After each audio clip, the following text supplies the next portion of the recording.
पण ते 9 to 5 job हा चार्टर्ड अकाउंटंटसाठी नाही आहे. मॅथ्स पाहिजेच असं काही नाही. बॅचलर ऑफ सायन्स म्हणजे BSc झालेले स्टुडंट्स आलेले आहेत. चांगल्या रीतीने टॉप केलेले आहेत. नॉट नेसेसरली तुम्ही मॅथ्सच घेतलं पाहिजे. मॅथ्स सोडून देखील तुम्ही होऊ शकता. But accounting is different than maths.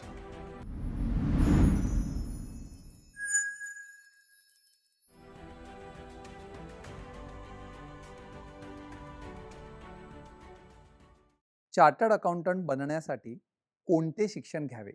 12वी कंप्लीट करता तेव्हा एंट्रन्स एक्झाम देणं आहे. ती एंट्रन्स एक्झाम दिल्यानंतर जर तुम्हाला ते पर्सेंटेज मिळाले 50% देन यू पास. जोपर्यंत मिळत नाही तसे कित्येक स्टुडंट बघितलेत, ते पास होऊ शकत नाहीत कारण हा कोर्स एवढा टफ आहे. तुम्ही ती एक्झाम दिल्यावर इंटर जे आम्ही आमच्यावाले होते ती देखील एक्झाम इंटरमिजिएट IPCC म्हणतात. त्याचा एक ग्रुप पास झाल्याशिवाय तुम्हाला आर्टिकल्स करता येत नाही. तो एक ग्रुप झाल्यानंतर 3 वर्षाचं आर्टिकलशिप आहे.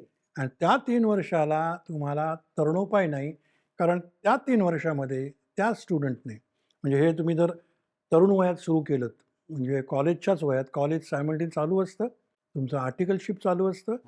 तुम्हाला जर कोर्स चांगल्या रीतीने पास व्हायचा, तर तुम्ही आता क्लासेस आमच्यावेळेला क्लासेसच नव्हते.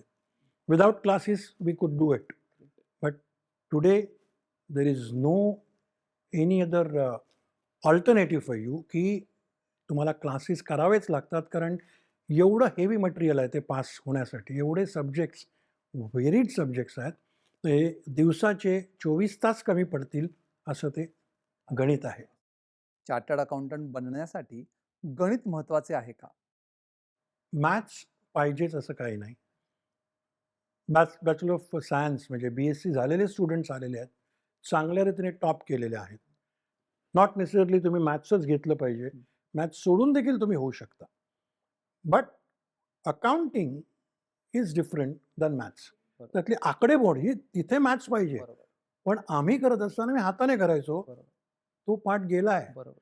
आज तुम्हाला कॅल्क्युलेटर्स आहेत, बाकीचे एवढे पॅकेजेस आहेत, त्याच्यामध्ये ते ऑटोमॅटिकली होऊन जातं.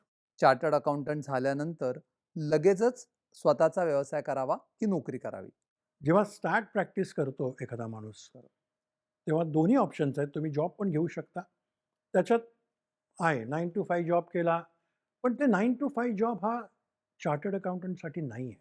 या प्रोफेशनचं एकच वैशिष्ट्य आहे, जे प्रत्येक त्या माणसाची बायको त्यांना सांगेल तुम्हाला, की हा माणूस जेव्हा चार्टर्ड अकाउंटंट म्हणून प्रॅक्टिस करतो किंवा जॉब करतो, हा 9 to 5 होऊच शकत नाही. क्या बात! कारण टायमिंगचं बंधन नाही, कारण त्याला एवढ्या डेप्थमध्ये जायला लागतं. म्हणजे अकाउंट्स डेडलाईन सांभाळायला लागतात. एक अकाउंट्स लिहिणं किंवा ऑडिटिंग हा जो प्रकार गेल्यानंतर एवढ्या डीप तुम्हाला टाईम द्यायला लागतो आणि तो टाईम दिला नाही तर तुमचं रीडिंग तुम्हाला वाढवायला लागतं. तो तुम्हाला सतत अलर्ट राहायला लागतं. चार्टर्ड अकाउंटंट झाल्यावर या क्षेत्रात कोणत्या वेगवेगळ्या संधी उपलब्ध आहेत? ह्याच्यात स्पेशलाइज्ड जॉब्स आहेत. म्हणजे bank audits, internal audits, forensic audits म्हणजे जिकडे फ्रॉड होतात, त्या फ्रॉडला डिटेक्ट करण्यासाठी जे ऑडिट्स आहेत, ही स्पेशलाइज्ड लोकं आहेत. ही गव्हर्नमेंट स्कीमची ॲडवायझरी ही स्पेशलाइज्ड आहे. कारण ते जर तुम्हाला करायचं असेल, तर you can't concentrate on routine practice of taxation or audits. Chartered अकाउंटंटची परीक्षा पास न झालेल्या विद्यार्थ्यांना दुसरे कोणते पर्याय उपलब्ध आहेत? जर पास नाही झाला, तर त्याला अकाउंट्स लिहिण्यापासून बाकीच्या कन्सल्टन्सी, तो फक्त पास नाही झाला एक्झाम. माझ्याकडे असे माझे स्टुडंट्स आहेत. हां. पण तो माणूस सिग्नेचर करू शकत नाही ऑडिट रिपोर्टवर.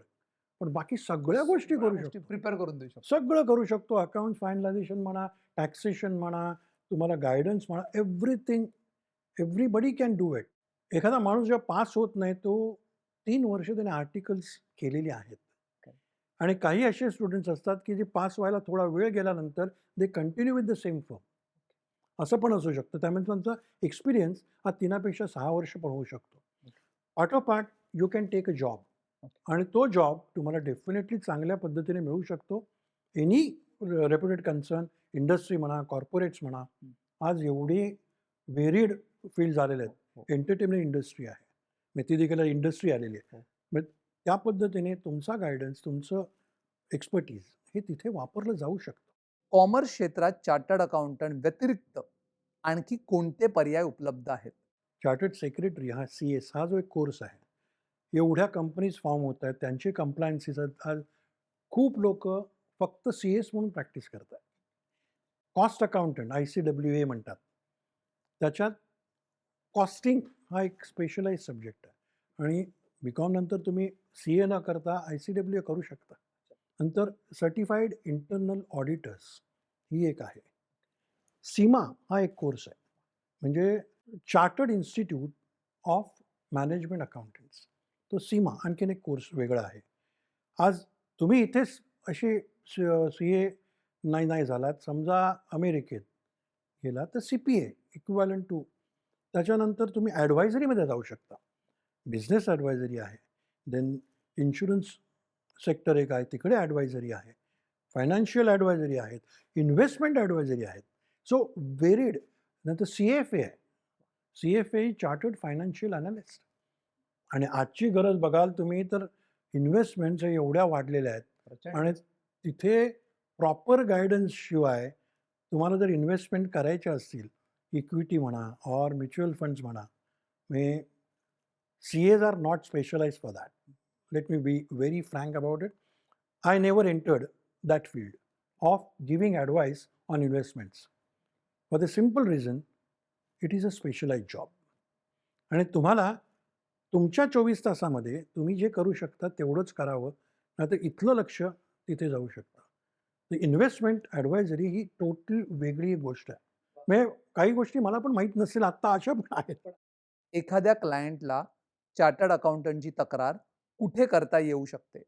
जर ती खरोखरच मिस्टेक झाली असेल, होत असेल, तर आमचीच institute of chartered accountants of India, तिथे तुम्ही एक फी देऊन प्रॉपर प्रोसिजरने तुम्ही त्यांना ॲप्लिकेशन करू शकता. ती committee will give the hearings, जशी बाकीची हिअरिंग होतात तशीच.